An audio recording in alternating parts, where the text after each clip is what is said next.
In what may be the most openly revealing 64 and More 10 questions in this year-long series, Ellen and Jim Graham talk about their family, their life fears and dreams, and how all of that has been forever impacted by the birth of their intellectually challenged daughter, Cameron, a child Ellen describes as a blessing. Who is most important to you? Oh, I think my husband.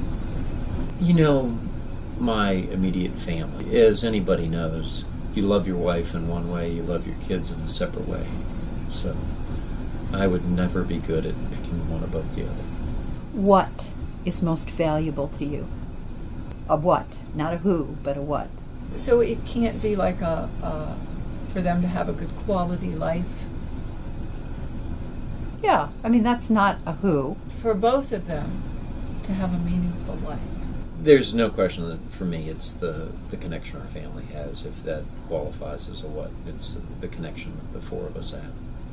What makes you happiest? No matter when it happens or how or where, it just makes you happy. Being productive, making a difference. Jim? I guess I won't say making a long putt. You can. No. In all seriousness, like most parents, it's when one of our kids is happy about something. What do you enjoy doing the most? I think helping other people. I love spending time with the kids. Do you guys do anything for fun? Sure. Like? For me, it's hot yoga, working out. I love sports of just about all types. I love tennis and golf. What is your biggest life fear? And how have you or do you overcome it? I think for me, it's health issues for anybody in our family. You can tell from the way we're answering these questions is that we're very close and we have a lot of common mindsets. We work hard to live a healthful lifestyle.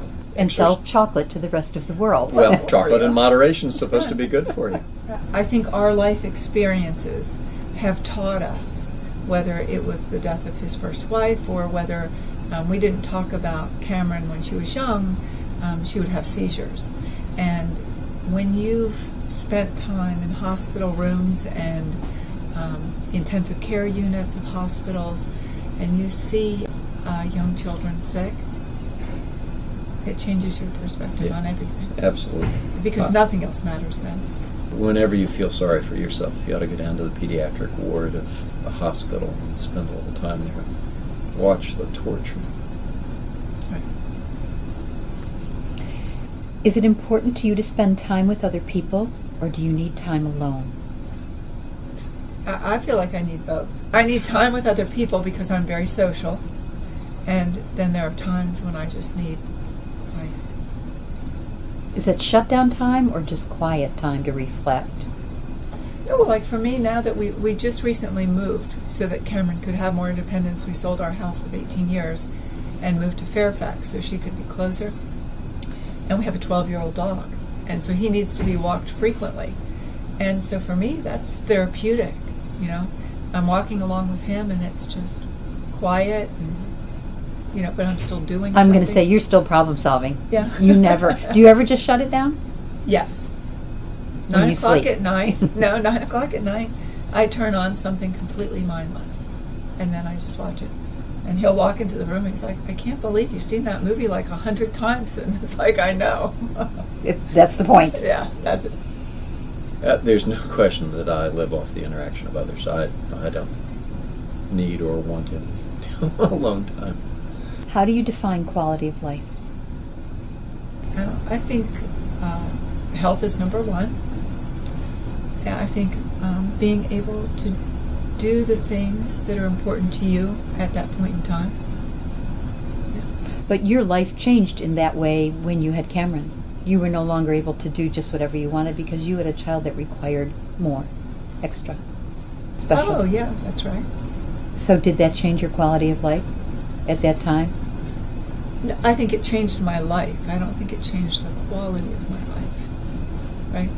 Because I think that in life you're always given different opportunities, and your life is really not how you handle it going as planned. It's how you handle all the things that happen that aren't planned in your life. You've had some good experience of that. We have had some. You know, the underlying theme for me is all about family, and I guess it sounds like a cliche, but your relationship with your wife and our kids, and that, you know, I'm very blessed. Do you consider what society terms as important in your world, or do you tend to march to your own drummer? No, I think I marched to my own drummer. Flashback to the doctor in New York. That was a no-brainer. I think the other thing is, I think in your life you evolve, right? Mm-hmm. So Let's hope. I think that certainly for me, I thought my life was going to be one way, and it's not. And so you change. You sit here and say that, and you have talked for the last however long we've been talking with a very positive manner and mindset about you. But I have to think there had to have been that moment when you couldn't be positive, when you cried and just thought, why me? Or why our family? I don't think I've ever heard you say, why me? Really? Never. Never. Never. Never. Not Never. a chance. Because? Because she's such a blessing. We live a big part of our lives in a subset of society that believes what we're doing is important. We find friends and parts of society that see this as important. So, you know, a big part of what we're trying to accomplish is where we think society should go. What is your lifetime dream? Well, it certainly changed having had Cameron.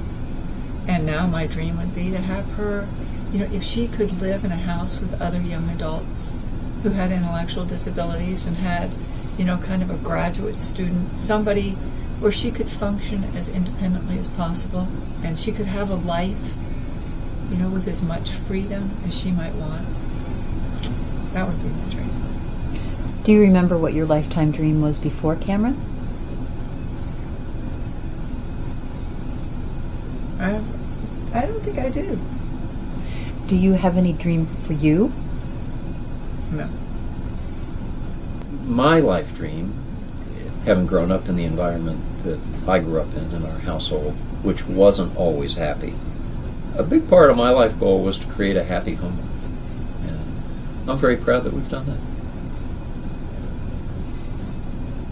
Yeah.